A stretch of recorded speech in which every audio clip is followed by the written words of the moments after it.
Hello and welcome to today's edition of Frightfully Forgotten. But to start things off, what are we drinking today? Drinking King Kolsch. Today we're going to be talking about and featuring 1986's Manhunter. It is the first movie to feature the iconic character of Hannibal Lecter, and it's kind of forgotten in a way because a lot of people don't even know that this movie is part of that whole timeline. Right. Probably because the name Manhunter instead of Red Dragon. This movie was directed by Michael Mann. He did The Keep. If you click the link above, we already did that one. He did Last of the Mohicans, too. It stars William Peterson, who's also in another great 80s movie, To Live and Die in L.A. Also stars the legendary actor Brian Cox, and he's in tons and tons of stuff. One of our favorite movies that he's in is The Long Kiss Goodnight. And the last actor we want to mention is Tom Noonan. He's in The Last Action Hero, RoboCop 2. He's actually in Monster Squad. He plays the Frankenstein monster. Freebie! So the movie starts out point of view, somebody walking through a house. They walk up the stairs and walk to a bedroom, shine on someone in a bed. It's a woman, and she wakes up and she kind of looks at the light. The scene ends. It's pretty off-putting. Just the thought of someone walking through your house while sleeping is like, ooh. So it cuts to the beach. Get introduced to the main character, William Graham. He's talking to Crawford, telling him that there's this man on the loose. Still on the loose! He's still on the loose! They're wondering if Will Graham can come back to the FBI, I guess, to help them hunt this man down. He's very apprehensive about coming back because of his past. He was the man who caught Hannibal Lecter, and it fucked him up royally. He agrees to come back to help them catch this guy. The deal with this killer is that he operates kind of on a lunar cycle. So he gets dropped off to the crime scene. Who is driving the car? No less than Quato. the guy who plays Quato in Total Recall. He goes back to the crime scene, tries to get into the mind of the killer, turn the light switch on in the bedroom, and boom, there's blood everywhere. All of the mirrors are smashed. The killer put into the eyes of the victims. He figures he can get some more information from his old arch nemesis, Hannibal Lecter. Hannibal Lecter being a psychiatrist himself and a psychopathic murderer, Graham is hoping he can get some information from Lecter as to how the killer is thinking and his motives and such. And it's a very tense scene. You can tell that Graham doesn't want to be there. And Lecter's actually kind of happy that he got paid a visit, you know? Right. One of the maintenance people was cleaning Lecter's cell.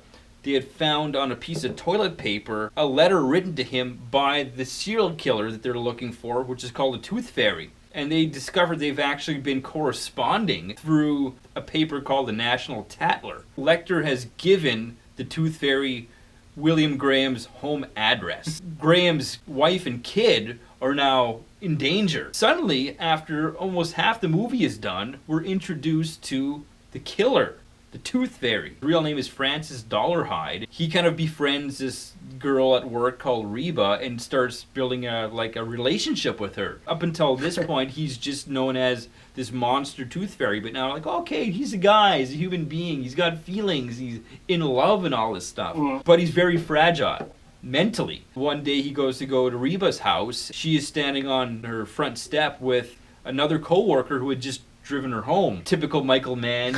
All that light. Super light coming out and light coming out of his mouth. And he flips out and he grabs the upholstery of his car and just tears it all up. Goes up to the guy after she's gone in the house. He's, "Oh, how's it going, Francis?" Boom! Shoots him in the head. And then he goes into the house. In the meantime, Will is watching over and over and over again these home movie tapes of the dead families, and he's just obsessing over them, looking for clues, trying to get into the killer's head. Really high tension scene. It's great because they got hours until the Tooth Fairy's gonna kill again. Crawford's kind of giving up. "I'll tell you when we're gonna take it too fucking far."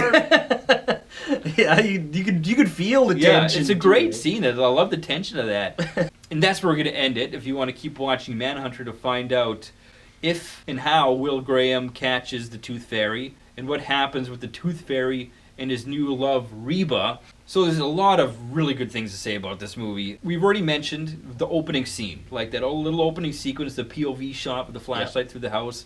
It's so good. It sets up the movie perfectly. Even just how perfectly it cuts when she kind of wakes up and the light is in her face, and then that's it. I like how it's a little grainy too, actually. The music in this movie is just amazing. In the opening scene, it's great. Yeah. It sets it up so well, sets up the atmosphere and the tension. It's not Tangerine Dream that does this, No. but it sounds super Tangerine Dream. And then knowing that Michael Mann did it too, right? Yeah, because Tangerine Dream did at least 2 scores for Michael Mann before this movie. Yes. And not just the incidental kind of score music. There's like songs by bands put in the movie. Those songs work so perfectly in the scenes that they're put in. The band called Shriekback, they got like 4 songs in the soundtrack. Band called Red 7, end title song, that Heartbeat song, which always gets stuck on my head for weeks. I just watched the video for that, and it's super 80s, and the singers all got that balding peninsula thing going on, like Phil Collins with that scraps back here blowing.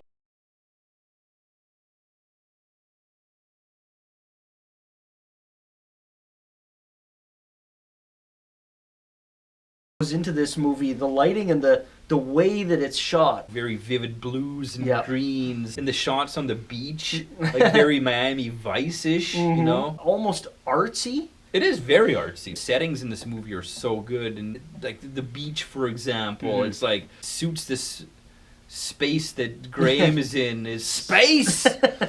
He's at home and he's out of the FBI and he's happy on his beach, and then he gets taken out of the beach and he's in these small shitty hotels suddenly and visiting Lecter in that small cell. It really helps build the tension between Graham and like almost everybody else. And all the settings are super 80s. All the hotel rooms, all the furniture and everything. All the phones, the lamps, everything's super 80s. It's actually quite faithful to the book too, which is, for an 80s movie, it's very rare, I think. Aside from the ending, pretty close.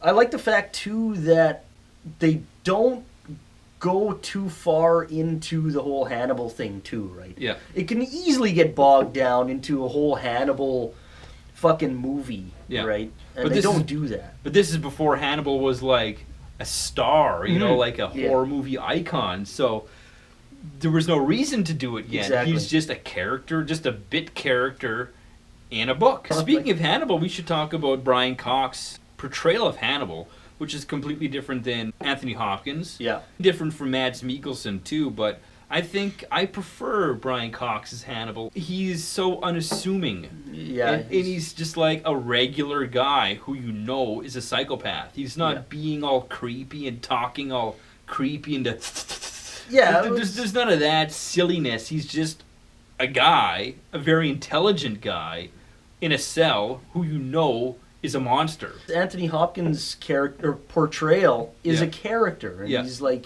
he's added all that extra shit in to make him, to elevate him, right? Not entirely necessary. Yeah, like sometimes the unassuming is more scary, like a Ted Bundy type thing, right? Yeah, this guy can be your neighbor, right? Yeah. The way Brian Cox plays it. Exactly. Yeah. If Anthony Hopkins was your neighbor playing Hannibal, well, you'd be like, something's up with this. Something's weird. This guy's fucking weird. Yeah, it's like, I don't want to talk to him anymore. William Peterson's portrayal of Will Graham is great. Tom Noonan as a tooth fairy does a great job. Yeah, he's good, of this kind of fragile but very strong man. And it's kind of neat how, for the first half of the movie, they build the tooth fairy up as being this awful monster. You never see him, just hear about him and see what he's done, and then suddenly you meet the tooth fairy, who's portrayed as a monster, but you meet the man and not the monster. You meet everything about him that is not bad. You know, you see him go out on dates and be kind to this woman and stuff. You never actually see him do anything that bad until he snaps and kills that guy. It's like, this guy's insane. Yeah. There's no fluff in this movie at all. Every scene sets out for a purpose, right? Yeah. And every scene gets the point across. Comparing Red Dragon to Manhunter, Red Dragon, there's all these great actors in it. You got Edward Norton, you got Harvey Keitel, Anthony Hopkins, Philip Seymour Hoffman. It falls short because Red Dragon, unlike Manhunter, has no soul, has no real character. And Manhunter has so much character and so much soul and so much depth, and you can tell the director really had like this vision. Red Dragon ends. The ending scene is Hannibal Lecter in his cell. The movie's not about him. Why does the ending scene have to be Hannibal Lecter in a cell? The movie's about Will Graham. Right. It was originally supposed to be called Red Dragon, but at the time, Year of the Dragon was released.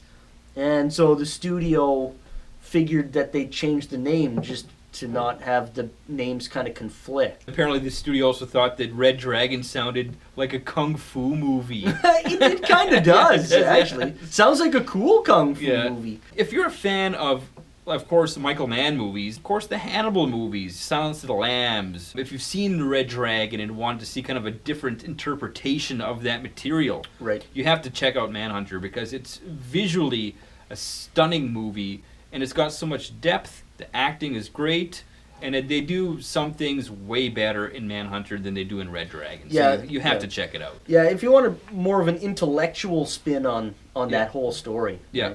So check it out. 1986's Manhunter. And keep drinking.